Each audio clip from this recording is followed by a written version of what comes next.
નમસ્કાર વિદ્યાર્થી મિત્રો, ધોરણ 10 વિષય સામાજિક વિજ્ઞાન એમાં આપણે નકશા જોઈએ છીએ.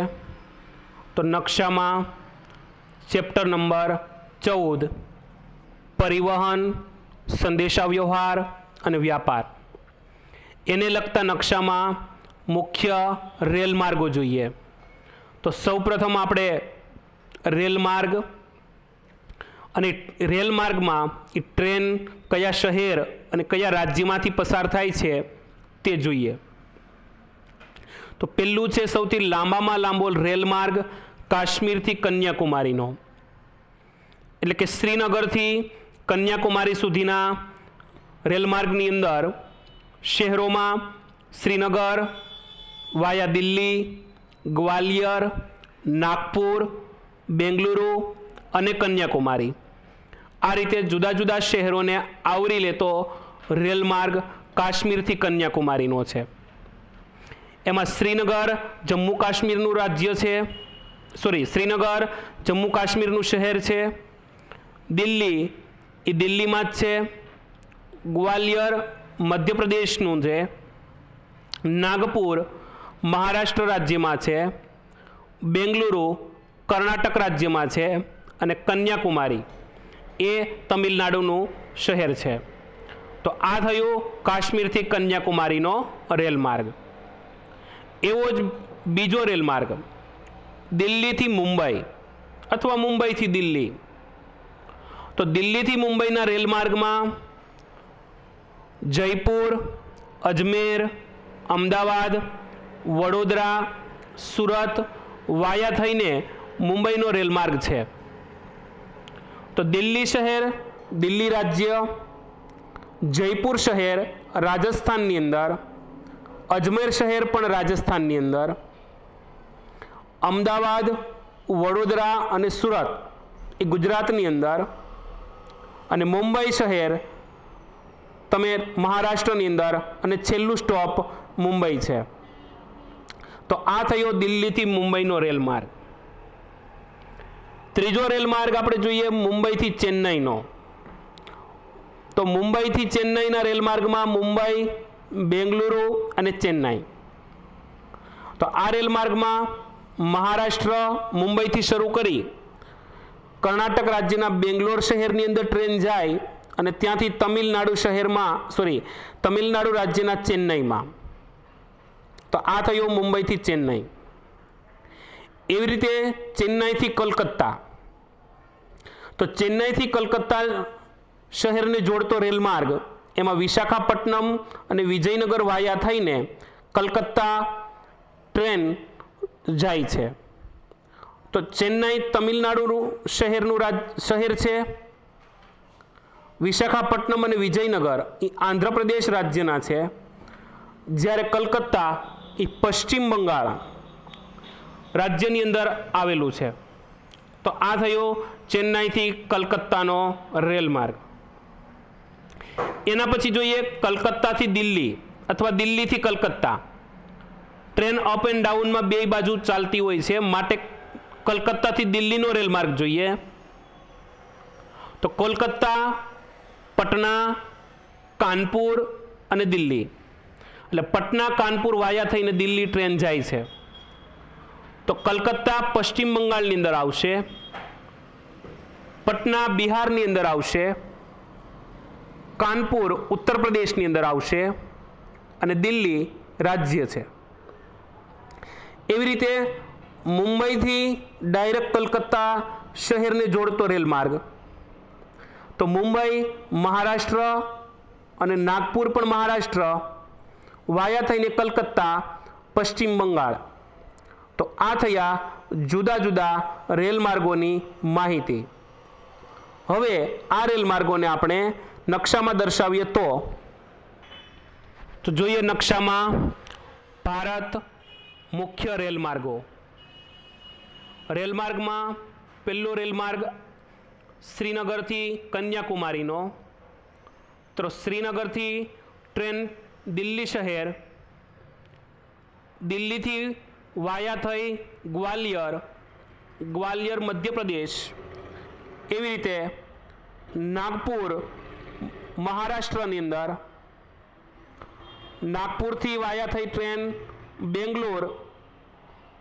બેંગ્લોર કર્ણાટક રાજ્યની અંદર, અને છેલ્લું સ્ટોપ કન્યાકુમારી તમિલનાડુમાં. તો આ લાંબામાં લાંબો રેલમાર્ગ થયો કાશ્મીર ટુ કન્યાકુમારીનો. બીજો રેલમાર્ગ દિલ્હીથી મુંબઈનો છે. તો દિલ્હીથી જયપુર ટ્રેન રાજસ્થાન થઈ અજમેરનું પણ રાજસ્થાન શહેર અજમેર રાજસ્થાનમાં, રાજસ્થાનથી ગુજરાતની અંદર ટ્રેન આવે અમદાવાદ, વડોદરા અને સુરત, આ 3 શહેરોને આવરી લઈ અને ટ્રેન મુંબઈ શહેર એટલે કે મહારાષ્ટ્રની અંદર આવશે. અને આમ દિલ્હીથી મુંબઈનો જે રેલમાર્ગ છે એ જયપુર, અજમેર અને અમદાવાદ, વડોદરા, સુરતને આવરી લે છે. એવી રીતે મુંબઈથી ચેન્નાઈનો રેલમાર્ગ, તો મુંબઈથી બેંગ્લોર શહેરને પહેલાં આવશે, અને બેંગ્લોર કર્ણાટકમાં અને ચેન્નાઈ તમિલનાડુમાં, અને બેંગ્લોરથી ચેન્નાઈ ટ્રેન જશે. એના પછીનો રેલમાર્ગ ચેન્નાઈથી કલકત્તાનો છે. તો ચેન્નાઈથી વિશાખાપટ્ટનમ આંધ્રપ્રદેશની અંદર, અને વિશાખાપટ્ટનમથી વિજયનગર એ પણ આંધ્રપ્રદેશની અંદર, અને આંધ્રપ્રદેશથી કલકત્તાને જોડતો રેલમાર્ગ ચેન્નાઈથી કલકત્તાનો રેલમાર્ગ થશે. એવી રીતે કલકત્તાથી દિલ્હીના રેલમાર્ગમાં બિહારમાં પટના શહેર, કલકત્તાથી પટના ટ્રેન જશે.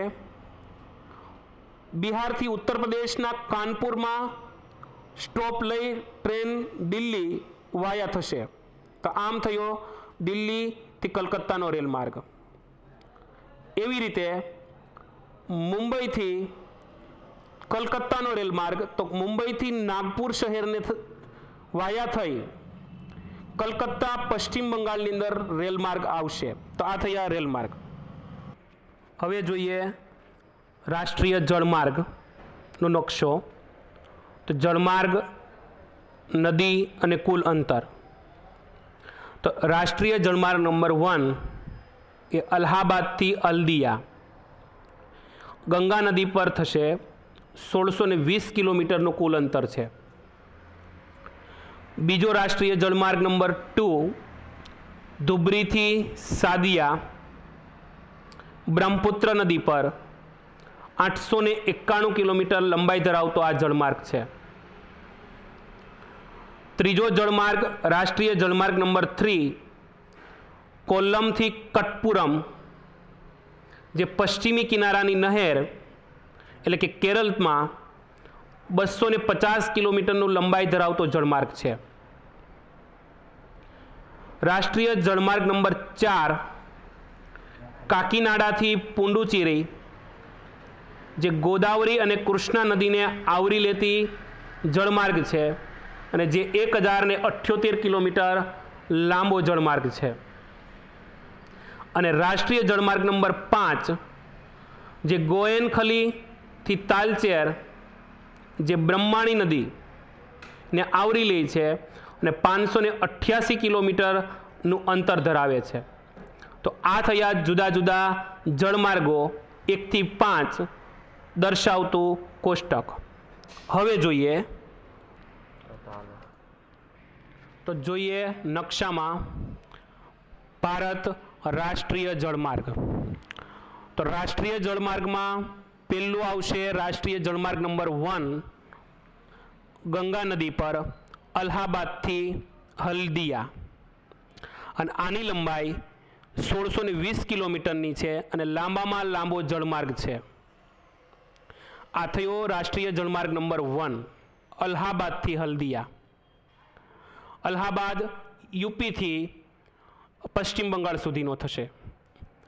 બીજો જળમાર્ગ ધુબરીથી સાદિયા બ્રહ્મપુત્ર નદી પર 891 કિલોમીટરની લંબાઈ ધરાવે છે, જે આપણે અરુણાચલ પ્રદેશ, સિક્કિમ વગેરે રાજ્યોને આવરી લે છે અને બ્રહ્મપુત્રા નદીનો જળમાર્ગ થયો.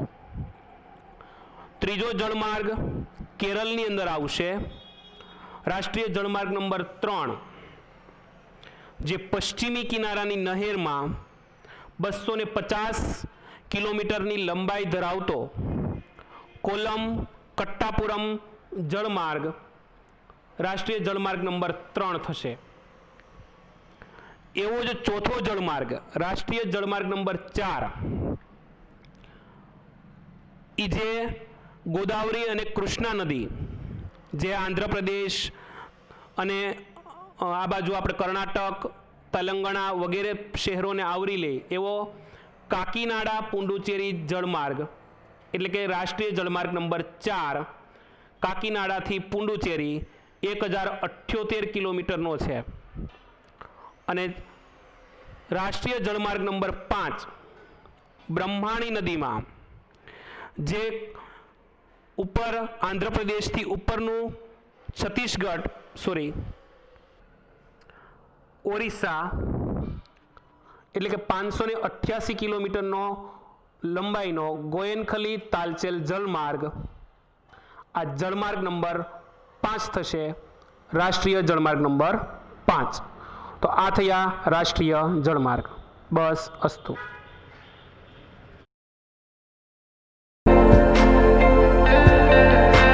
જો તમને અમારો વિડીયો ગમ્યો હોય તો અમારા વિડીયોને લાઈક કરો, શેર કરો અને અમારી ચેનલને સબસ્ક્રાઈબ કરો. ધન્યવાદ.